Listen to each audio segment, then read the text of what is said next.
Vandag is die eerste Sondag van 'n splinternuwe kerkjaar.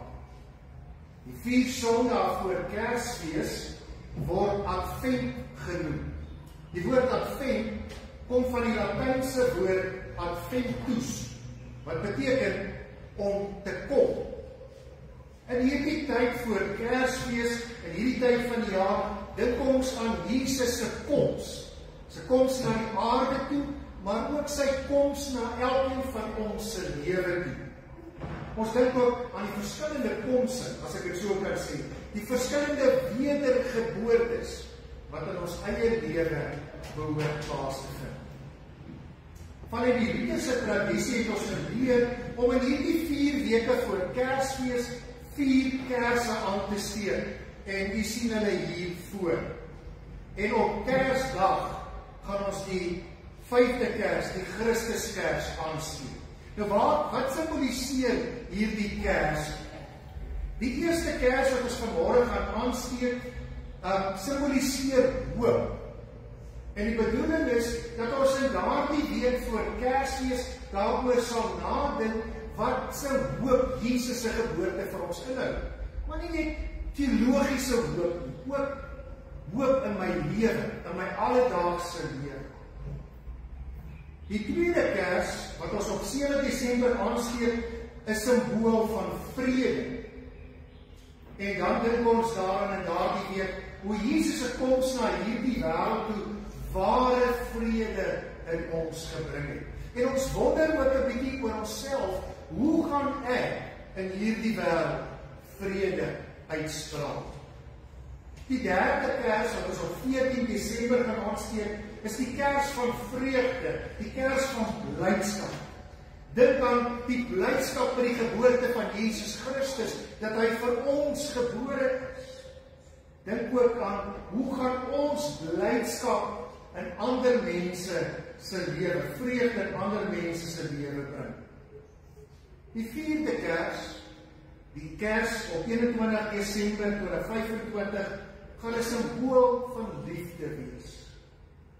So lief het God die wêreld gehad, dat hy sy enigste seun Jesus Christus vir ons gegee het, sodat ons nie verlore sal gaan nie, maar die ewige lewe sal hê. En die vraag is, hoe lyk ons liefde, wat ons afgee en uitstraal in die wêreld daarin? En dan op 25 Desember Kersoggend steek ons die 5de kers aan, die Christuskers. En dit is 'n simbool van die lig wat in die donker wêreld deurbreek. Want God is lig. Sy lig kom in Jesus Christus na. Nou gaan ek nie vra om net so te bly sing. Daar is 'n spesiale lied vir hierdie liturgie geskryf, Vonklied 475. Vanmôre sing ons die eerste 2 verse. Julle sal hoor, die eerste vers gaan oor die aansteek van die kerse, en die tweede vers gaan oor die aansteek van die eerste kers van hoop. En wanneer ons hom begin sing, sal ek vir ons daardie kers aansteek.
Besing met 'n vrolike stem.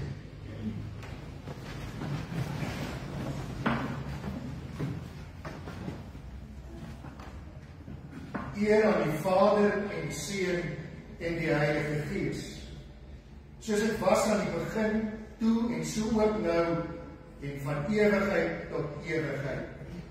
Geliefdes, Ek bid dat God se genade, dat God genadig sal wees vir almal wat altyd baie lief is vir hom en wat nooit ophou om lief te wees vir hom. Amen.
Geliefdes in ons Here Jesus Christus, die Here Jesus het voor sy dood saam met sy disippels aan tafel gaan sit, of ons as korrek wil wees aan die tafel gaan aanlê, en daar was brood en wyn op die tafel, en hy daar die gewone simbole wat op die gewone tafel was gebruik, om vir hulle te leer om iets tot sy gedagtenis te doen. En daarom vier ons vandag die nagmaal oor geen menslike ding, maar tot sy gedagtenis. Die nagmaal is een van die kerk se 2 sakramente, en die bedoeling van die sakrament is om ons geloof te versterk. Die tekens van die brood, die druiweslap, die wyn, verseker Jesus Christus ons deur sy Gees van ons gemeenskap met God en met mekaar. In ander woorde, die gemeenskap beteken ons het 'n Vader in die hemel, en ek en jy is 'n broer en suster in die geloof van mekaar. By die tafel van die Here is ons ook saam om God te verheerlik, om sy naam groot te maak. Ons glo dat die Here deur sy Gees by hierdie maaltyd ook teenwoordig is. Wanneer ons die elemente, met ander woorde die brood, die wyn of die druiwesap gebruik, herinner dit ons dat ons verlos is. Verlos is in Jesus Christus se liggaam, wat aan die kruis vir ons geskeur is en sy bloed vir ons sonde gevloei het. Deur geloof in Jesus Christus het ons dan as te ware saam met hom gesterf, en staan ons ook saam met hom op tot 'n nuwe lewe. Die nagmaal wil ons daarvan verseker dat ons aan Christus deel het. By hierdie maaltyd rig die Here ons hoop ook op die hemelse feesmaal, saam met God en saam met ons medegelowiges. Ek en jy behoort vir ewig aan God. En daarom hoef ons eintlik ook niks te vrees nie. Christus is die een wat was, wat is en wat kom. Hy is ons werklike toekoms. Rondom die tafel word die gemeenskap van gelowiges sigbaar, wat ons sit as broers en susters aan. Ons is 'n familie by mekaar kom. Ons het immers almal deel aan hierdie element. Die liefde wat God aan ons skenk, bind ons aan mekaar. Voor ons by die tafel aansit, moet ons onsself ondersoek en afvra of ons bereid is om deur ons doen en late hierdie band van liefde te versterk. Anderwoorde, ek wil dit mooi verduidelik. In ons self ondersoek kom ons agter dat ons tekort is, dat ons ook maar sondig is, dat ons foute het, dat ons ook nie altyd so ywerig is nie. En dit weerhou ons nie van die tafel nie. Dit bring ons juis na die tafel toe. Want by die tafel hoor ons dat die Here daardie dinge van ons wegvat en ons skoon was. Ons net nie uit gewoonte aansit. Wanneer ons van die tafel af vanmôre opstaan, stuur God ons ook die wêreld in om te getuig van sy versoening, van sy sorg, van sy liefde, ja, tot sy gedagtes. Soos God ons vanmôre versorg, deur die simbole, behoort ons sy dankbaarheid op mekaar te versorg, tot sy gedagtes. Voordat ons by die tafel van die Here aansit, en terwyl die tafel gereed gemaak word, gaan ons net so bly sit en saam sing, eintlik saam bid. Vonklied 243, strofe 1 en 2, laat my nooit die grond verlaat nie.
gemeente het by verskeie kere hieroor gesprek gevoer en besluit dat hierdie is steeds die tafel van die Here. Daarom is ons uitnodiging om aan die tafel van die Here te kom aansit bloot net dit. As jy 'n volgeling van Jesus Christus is, as jy bely dat hy jou sonde weggeneem het, kan jy kom smaak en kan proe dat die Here goed is. Ons skryf nie voor enige iets van wie aan die tafel van die Here kom aansit.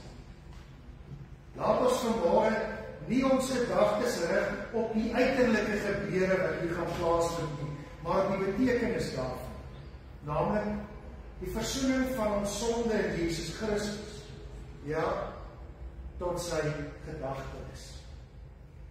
Vandag gaan ons elke blok weer eens by die tafel aansit. En die eerste blok wat vandag aansit by tafel 1 is die middelste blok. Daarna die regterkantste blok by tafel 2. Tafel 3 sal die galery wees en tafel 4 die linkerkantste blok. Ek bedoel my linkerkantste blok. Sal dit wees. Ek kan elke keer by elke tafel u uitnooi na die tafel toe. U kom na die tafel, die elemente word versprei, u bly sit aan die tafel. Ek lees vir ons 'n teksgedeelte. Wanneer ek klaar gelees het en al die elemente is terug in die middel, kan u die dankoffer op die tafel plaas en weer gaan sit. Die volgende tafel kom eers as hulle daartoe uitgenooi is. Vir tafel 1 kom gemeente eet, anders sal die pad vir ons te lank word.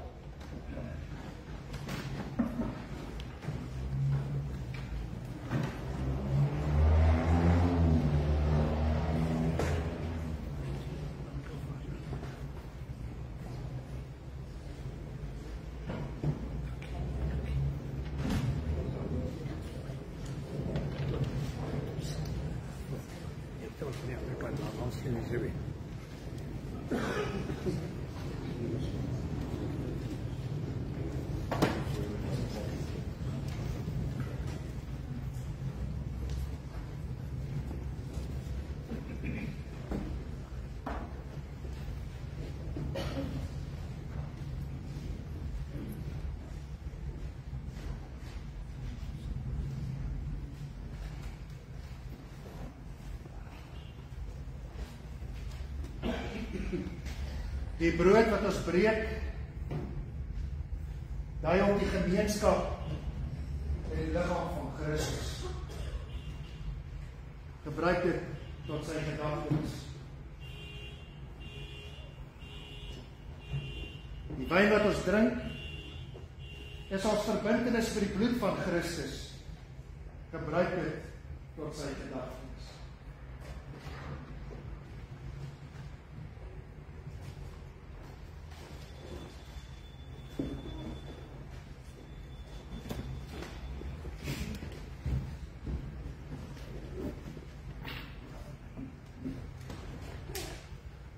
Ek lees ons uit Johannes 14, vers 15 tot 21 in die 1983 vertaling van die Bybel. As julle my liefhet, sal julle my opdragte uitvoer. Ek sal die Vader vra en hy sal vir julle 'n ander voorspraak stuur om vir ewig by julle te wees, naamlik die Gees van die waarheid. Die wêreld kan hom nie ontvang nie, omdat hulle hom nie sien en hom nie ken. Julle ken hom, omdat hy by julle bly en in julle sal wees. Ek sal julle nie as weeskinders agterlaat nie, ek kom weer na julle toe. Nog net 'n klein rukkie, en dan sien die wêreld my nie meer nie, maar julle sien my omdat ek lewe en julle sal lewe. Daardie dag sal julle weet dat ek in my Vader is en julle in my en ek in julle. Wie my opdragte het en dit uitvoer, dit is hy wat my liefhet. En wie my liefhet, hom sal my Vader lief hê, en ek sal hom ook lief hê en my aan hom openbaar.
Ek en jy behoort hierdie teks te lees met die fokus op die Heilige Gees.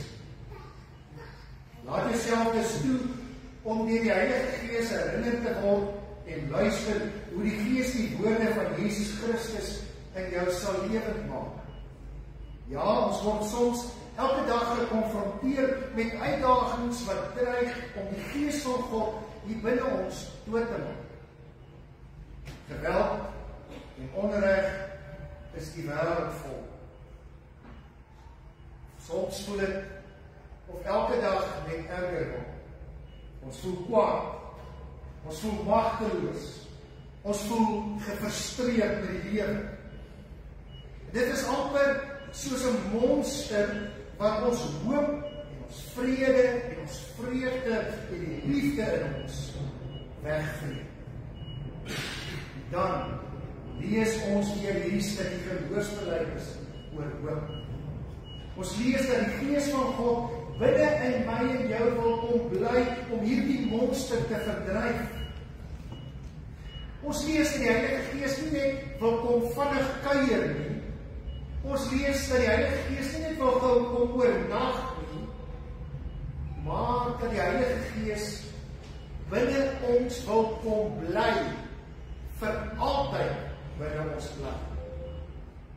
Dit is God, deur die Heilige Gees, wat ons van binne af beskerm en heel maak. Dis God deur die Heilige Gees wat van binne af weer vir ons hoop gee vir die toekoms, wat vir ons vrede bring in 'n wêreld vol nie vrede nie. Dis die Heilige Gees binne ons, wat binne ons bly, wat ons bly maak en vreugdevol maak, al gebeur dinge moeilik en swaar. Dis die Heilige Gees wat binne in ons bly, wat die ware liefde uit ons uit laat sprei. God stuur nie sy Heilige Gees om ons net te kom oordeel van ons foute nie. Daarvoor het Jesus reeds vir ons aan die kruis gesterf en is die boodskap van die nagmaal. God stuur die Heilige Gees om ons ware hoop te gee, werklike vrede en vreugde, ware liefde wat vir altyd van binne ons af sal brand. En daarvoor brand ons ook die volgende 4 weke, 4 Kersfeeskerse, 1 vir hoop, 1 vir vrede, 1 vir vreugde, 1 vir liefde, en dan die Christuskers. Tafel 2. Gemeente, alles is gereed. Kom na die tafel van die Here, kom en word versterk in die geloof.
Hierdie mag gewone wêreldse brood wees, maar dit herinner ons aan die liggaam van Christus wat vir ons sonde geskeur is. Gebruik dit tot sy gedagtes.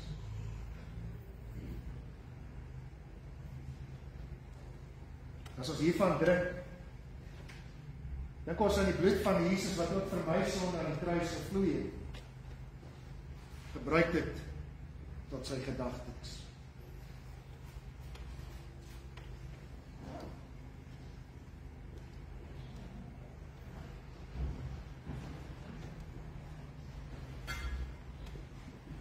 Ons lees nou uit Galasiërs 5 vers 13 tot 26 eerste skriflesing was 'n geloofsbelijdenis. Die tweede skriflesing gaan oor die wet, die wil van God. Julle geliefdes, julle is tot vryheid geroep. Moet net nie julle vryheid misbruik as 'n verskoning om sonde te doen nie, maar dien mekaar in liefde. Die hele wet word in een gebod saamgevat: jy moet jou naaste lief hê soos jouself.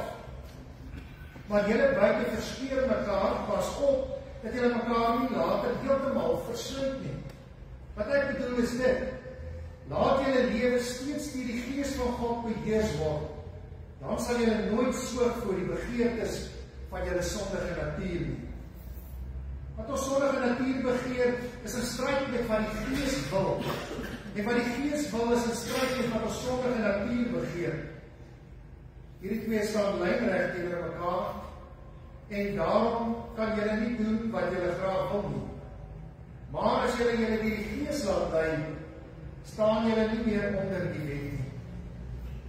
Die praktyke van die sondige natuur is algemeen bekend: onsedelikheid, onreinheid, losbandigheid, afgodsdienst, towerheid, vyandskap, haat, naaiwer, woede, risie, verdeeldheid, skeuring, afguns, dronkenskap, uitspattigheid en al dergelijke dinge. Waarsku julle soos ek julle al vroeër gewaarsku het. Wie ons sulke dinge skuldig maak, sal nie die koninkryk van God as erfenis verkry nie.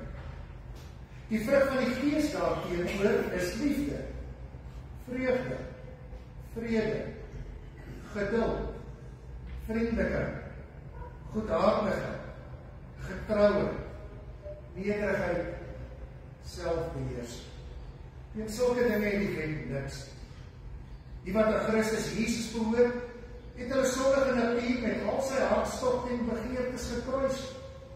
Ons lewe deur die Gees. Dat die Gees nou ook ons gedrag bepaal. Ons moet nie verwaand wees, mekaar uitdaag of op mekaar afgunstig wees.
Vir die persone wat in die banke bedien wil word, moet nie bekommerd wees nie. Ons onthou nog op hierdie stadium van julle, ons sal julle, ek dink by die laaste tafel, sal ons vir julle ook in die banke bedien. Waarschijnlijk so op die praktiese goeders is, voordat my preekgedeelte aangaan, sommer net iets hier in te hou het, ek hou julle so dop. Vir 17 jaar hou ek julle al dop, as julle kansel die nagmaaltafel toestap en terug.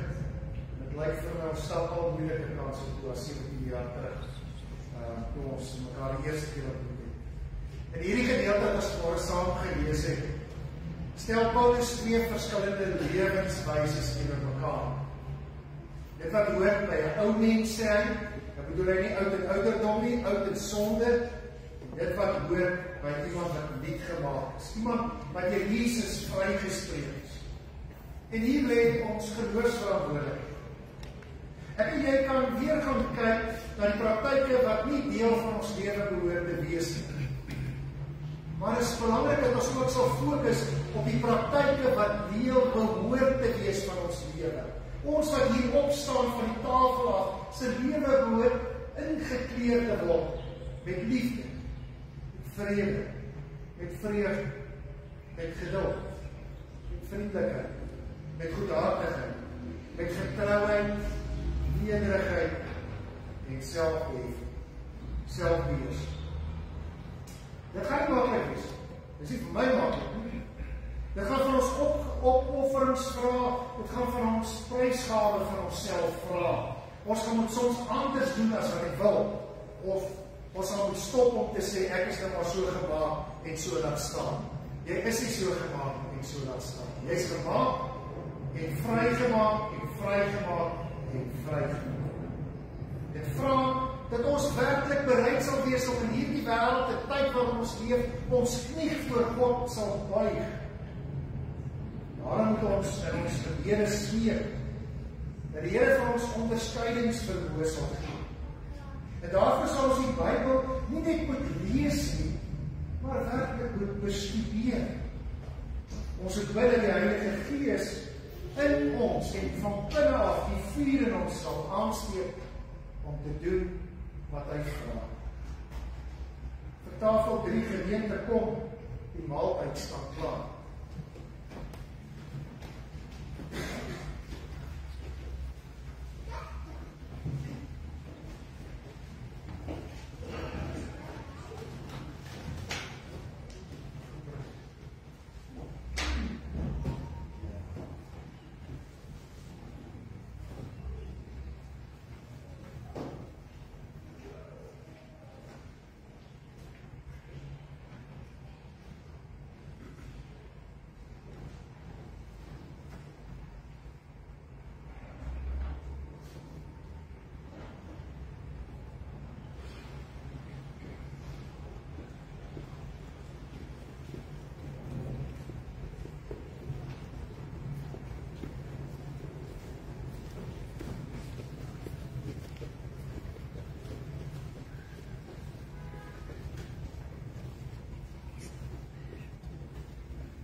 Die brood wat ons breek, herinner ons aan die liggaam van Christus, wat vir ons geskeur is, gebruik dit tot sy gedagtes.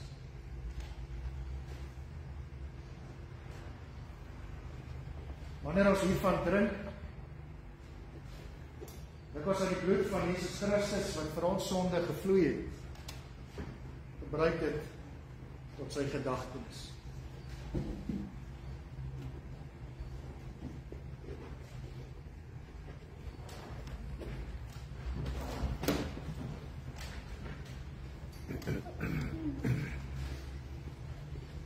Ons begin ook die Kersgeskiedenis lees en hierdie jaar, laas jaar het ons die aanloop tot Kersfees die Johannes Evangelie gelees. Hierdie jaar lees ons die Matteus Evangelie. Matteus 1 vers 18 tot 25. Hier volg nou die geskiedenis van die geboorte van Jesus Christus. Toe sy moeder Maria nog aan Josef verloof was, het dit gebleik dat sy swanger is sonder dat hulle gemeenskap gehad het. Die swangerskap het van die Heilige Gees gekom. Haar verloofde Josef, wat aan die wet van Moses getrou was, maar hom tog nie in die openbaar tot skande wou maak nie, het hom voorgeneem om die verloving stilweg te verbreek. Terwyl hy dit in gedagte gehad het, het hy 'n engel van die Here in 'n droom aan hom verskyn en gesê: Josef, seun van Dawid, moenie bang wees om met Maria te trou nie, want wat in haar verwek is, kom van die Heilige Gees. Sy sal 'n seun in die wêreld bring, en jy moet hom Jesus noem, want dit is hy wat sy volk van hulle sondes sal verlos. Dit het alles gebeur, sodat die woord wat die Here deur sy profeet gesê het, vervul sal word. Die maagd sal swanger word en 'n seun in die wêreld bring, en hulle sal hom Immanuel noem.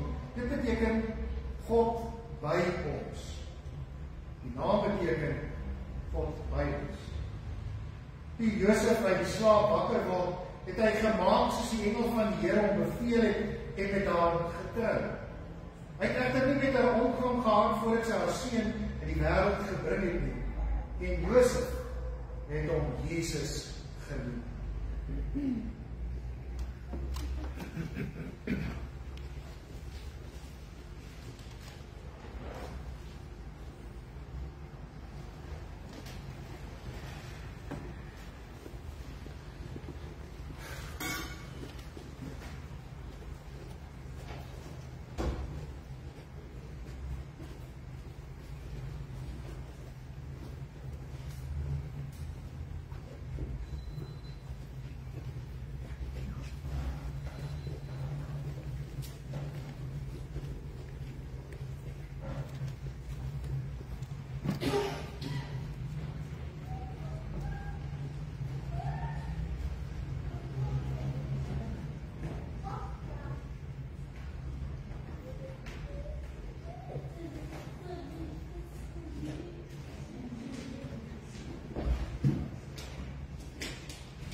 Wanneer Matteus die verhaal van Jesus se geboorte vertel, plaas hy ons eintlik onmiddellik terug in die wêreld van die eerste eeuse Jode. 'n Wêreld waar die verloving reeds as 'n wettige verbintenis gegeld het en waar eer, die familie se naam en gehoorsaamheid aan God die hoogste geag is. Maria en Josef se situasie was te skokkend. Voor hulle saam begin woon het, is Maria swanger. Vir die samelewing van daardie tyd was dit gewoon skande. Vir Josef moes dit emosioneel en geestelik oorweldigend gewees het. En toe ek vanmôre hierdie stukkie weer voorberei te dink, ja, en wat van Maria? Dit moes vir haar ook uit. Sy weet wat sy weet. En tog is sy swanger. Sy het nie die wêreld van haar skinder en daaroor praat en waarskynlik haar nie glo nie. Ek dink ook, en ons behoort ook aan haar emosionele spanning en druk te dink. Die teks sê dat Josef is 'n regverdige man. Hy was iemand wat die wet ken en die wil van God gehoorsaam het. Maar hy was ook iemand met 'n sagte hart.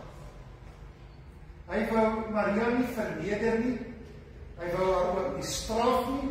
En daarom was sy plan om haar maar net stilweg weg te stuur. Dit wys die deernis van ons mens. Maar dan kom God in sy planne. En deur die Heilige Gees sê God vir hom dat wat in Maria verwek word, 'n kind van God, en dat hy met haar moet trou en by haar moet staan. Hierdie swangerskap is deur die Heilige Gees. Hierdie kind is die begin van God se groot reddingsplan vir die mense van die wêreld. Ja, van my en jou reddingsplan ook. Josef se reaksie is dis die kern van die teks. Hy staan op en hy doen wat die Here beveel. In 'n wêreld vol onsekerheid, in 'n situasie wat hy nie verstaan het nie, of kon verklaar het nie, kies Josef blindelings sy gehoorsaamheid aan God. Deur sy gehoorsaamheid word hy deel van iets baie groter as hy self. In hierdie teks dra vir my en jou 'n kragtige Kersboodskap 2025. Ons lewe ook in 'n wêreld waar nie alles volgens ons plan verloop nie. Partykeer maar niks volgens ons plan verloop. Families is onder geweldige druk. Mense voel oorweldig deur 'n klomp dinge. Dink net as jy skielik met iemand gesprek voer oor kunsmatige intelligensie, hoe oorweldig voel jy, want jy besef jy gaan net nooit by. Finansiële spanning maak ons klaar.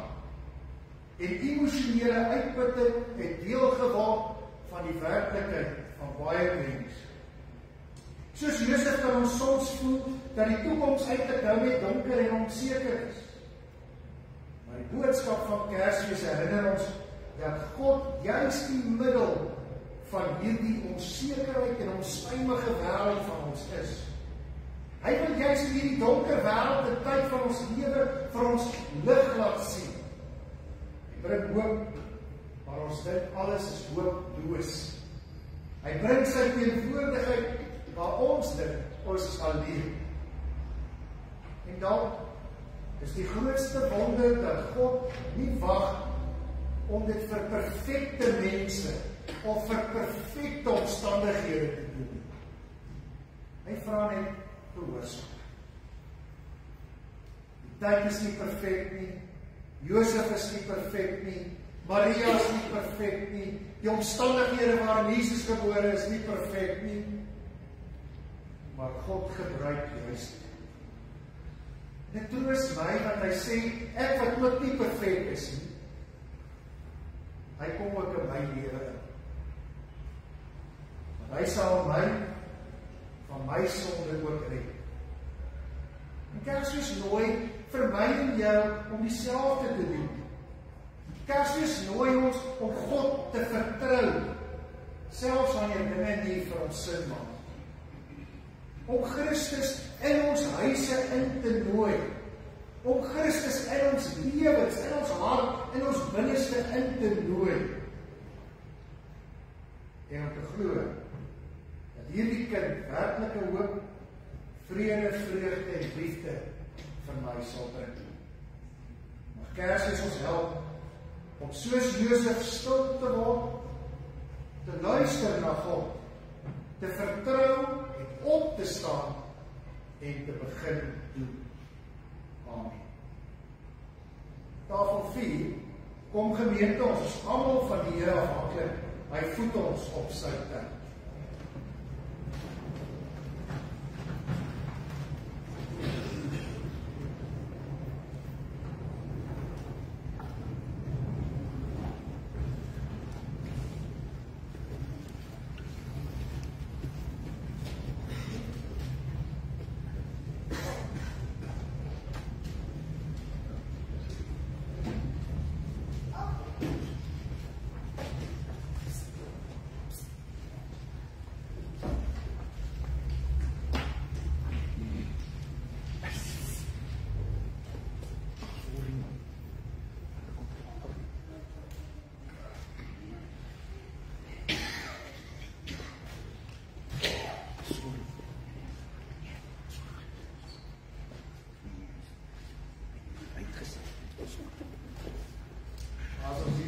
Breek,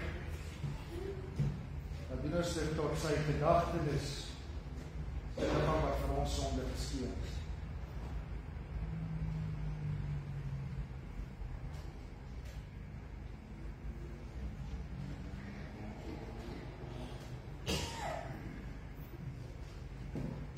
As ons hiervan drink, doen ons tot sy gedagtenis. Sy bloed het ook vir ons sonde gevloei.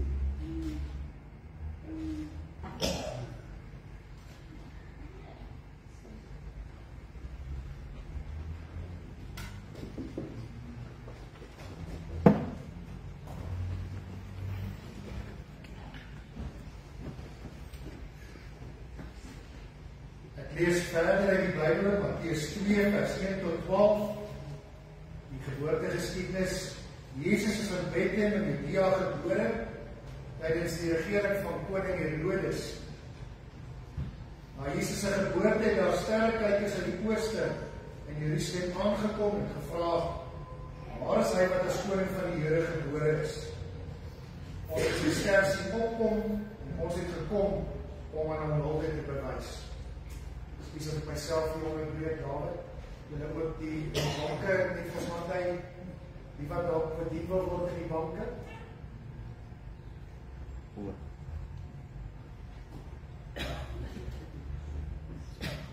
Toe koning Herodes hiervan hoor, was hy en die hele Jerusalem saam met hom ewig ontstel.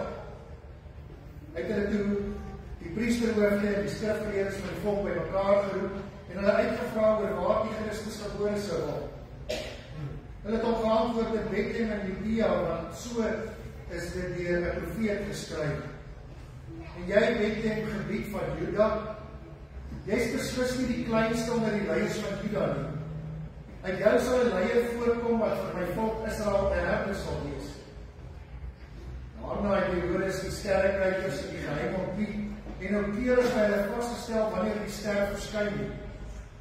Hy het na Bethlehem toe gestuur, hulle na Bethlehem toe gestuur met die woorde: gaan doen noukeurig ondersoek na die kindjie en as jy hom kry, laat my weet sodat ek ook aan hom hulde kan gaan bewys. Nadat hulle die koning aangehoor het, hulle vertrek. Kyk, die ster wat hulle sien opkom het hulle gelei totdat dit gaan staan het oor die plek waar die kindjie was. Toe hulle die ster sien, was hulle baie bly. Hulle het in die huis ingegaan en die kindjie saam met Maria, sy moeder, gesien en hulle het gekniel en aan hom hulde bewys. Daarna het hulle hulle reissakke oopgemaak en vir hom geskenke uitgehaal, goud, wierook, mirre. Omdat God hulle in 'n droom gewaarsku het om nie na Herodes toe terug te gaan nie, het hulle met 'n ander pad na hulle land toe teruggegaan.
Nou dat ons die ervaring van nagmaal opnuut verseker is van God se genade en opgeroep is tot geloof.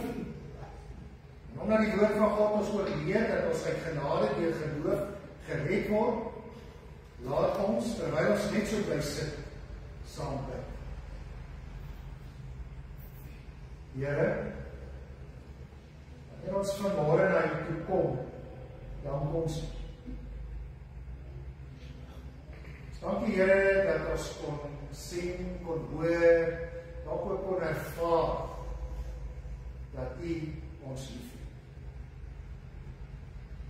Ons hoor dit vanmôre dat U ons oproep om liefde te gaan leef en te gaan uitdeel.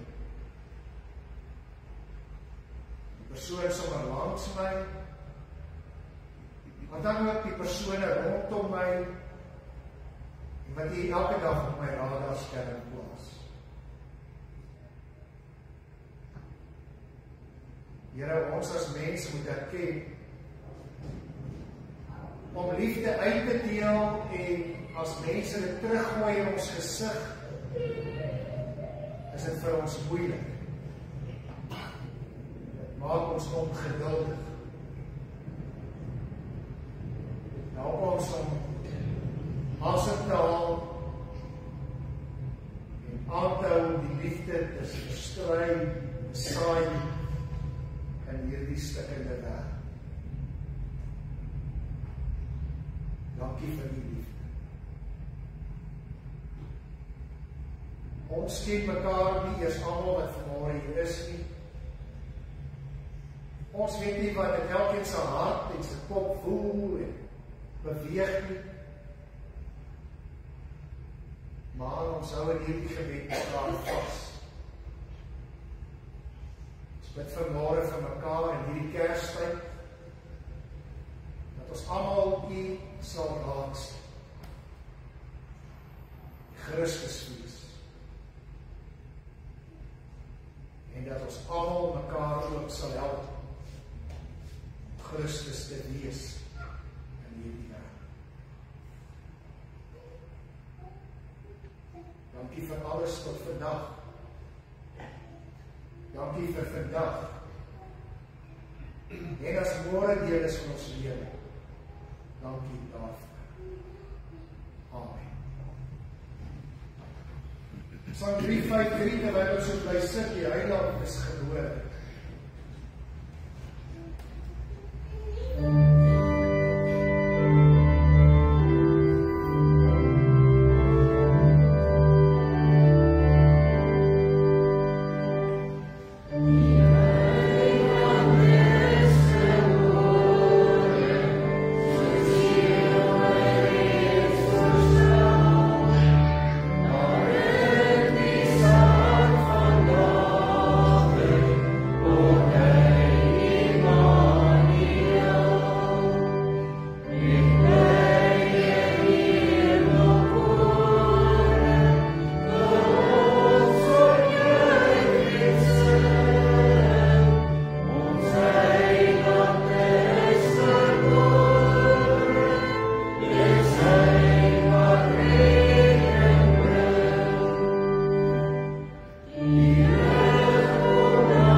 Geliefdes, ontvang hierdie seën.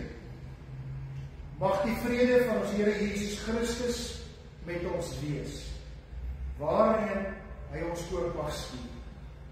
Mag hy ons lei deur die wildernis en beskerm deur die storms. Mag hy ons veilig terugbring met hoop, vreugde, vrede en liefde in ons hart. Amen.